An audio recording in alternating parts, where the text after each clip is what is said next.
think you know everything about Ganon? Think again. Hey guys, it's ChampionAshley and welcome to a new Zelda theory. And yes, we're approaching our 2-year mark of being on YouTube. Hooray, we're all still here. And before I forget, thank you all for sticking around and staying subscribed to me throughout my struggles of last year. Here's to hoping we get a better one. Well, we do have Breath of the Wild finally coming, so there's that. And on the note of Breath of the Wild, let's get theorizing. Do you guys remember that Zelda theory that I did? Skyward Sword is a prequel to Breath of the Wild? You don't? Well, don't sweat, I'll fill you in. In that theory, I talked about the theory that Breath of the Wild is a sequel to Skyward Sword and a prequel to the Minish Cap. But one of the sticking points to that theory was obviously Ganon. From what I've seen of others who have made a crack at the theory, yes, I wasn't the only one to make the connections, many people have been pointing out that the Ganon period, calamity or not, doesn't come on the scene until Ocarina of Time. So was I stuck? Did I have no counter-argument? Well, after looking at it from every angle, researching it to death, and talking it over with some other friends and theorists, I've come to the conclusion that there's something deeper going on in the Zelda universe dealing with the biggest villain. What I found not only proves my theory even more, but also, like A.G. Enuma said, rethinks the conventions of the Zelda series and one of Zelda's biggest baddies. Prepare to never look at Ganon the same way ever again. Okay, before we get deeper in the theory, just to make sure we're all on the same page, let's review how Ganon even exists at all. For that, we need to go way back to Skyward Sword to the original baddie, Demise. Demise desires nothing more than to claim the Triforce for his own and to take the world and turn it into complete darkness. But thanks to the first Link, Demise met his end by the hands of Link in the Dark Link ripoff room. And yet that wasn't the end. You fight like no man or demon I've ever known. Though this is not the end. My hate never perishes. It is born anew in a cycle with no end. I will rise again. So basically, for those who didn't understand the somewhat cryptic monologue, Demise put a curse on Link that an incarnation of his everlasting hatred will follow the blood of the goddess and the spirit of the hero eternally.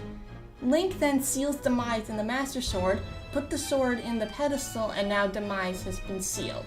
Okay, now that we're all up to speed on what the heck is going on, let's put our knowledge to the test. So, keeping it as simple as I can, Ganondorf is an incarnation of Demise's hatred, and in Ocarina of Time, he transformed into Ganon using the Triforce of Power. Simple. But wait, that still doesn't answer the question.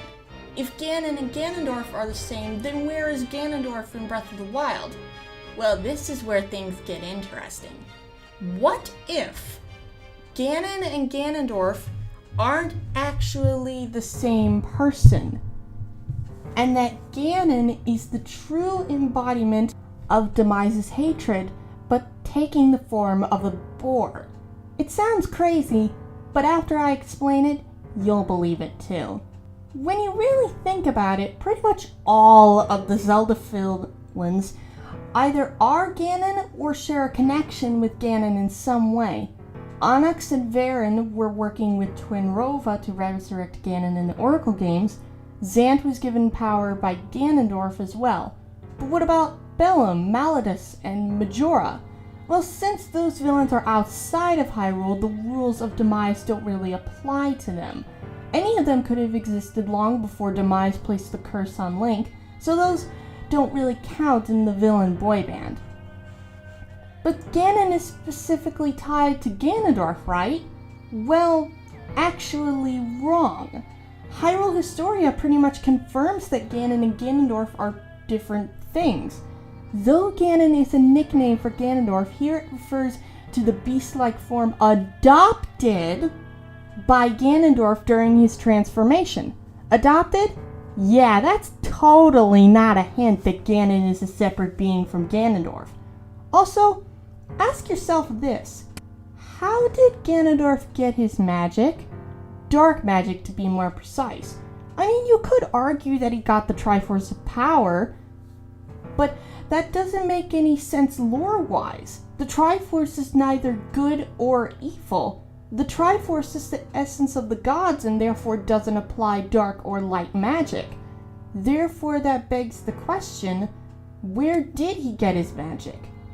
Ganon, a separate entity which is the embodiment of Demise's hatred. And this is more evident as we go into the downfall timeline with Aghanim and Ganon. I'm gonna go out on a limb and theorize within a theory that Aghanim is actually Ganondorf, but separated from Ganon, which would explain his dark magic and his connection to Ganon in A Link to the Past. Also, something I want to close out on comes from Wind Waker. It's about how Ganondorf doesn't use demonic magic in Wind Waker.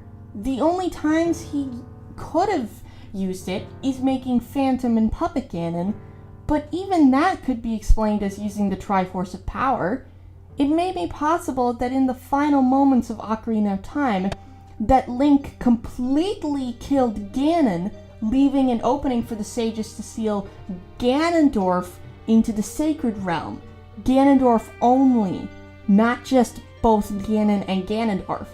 Since we don't see Ganon at all in the adult timeline, that signals to us that Ganon was a separate entity to Ganondorf, and that without him, Ganondorf is, and was, a man chosen by the gods, but without aid of demons.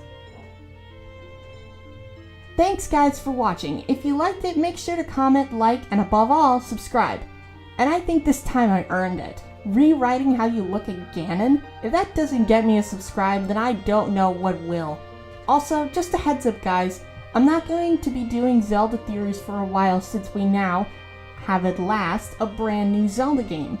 If you guys want me to tackle a Zelda topic and a theory, let me know immediately. Until then, enjoy the video.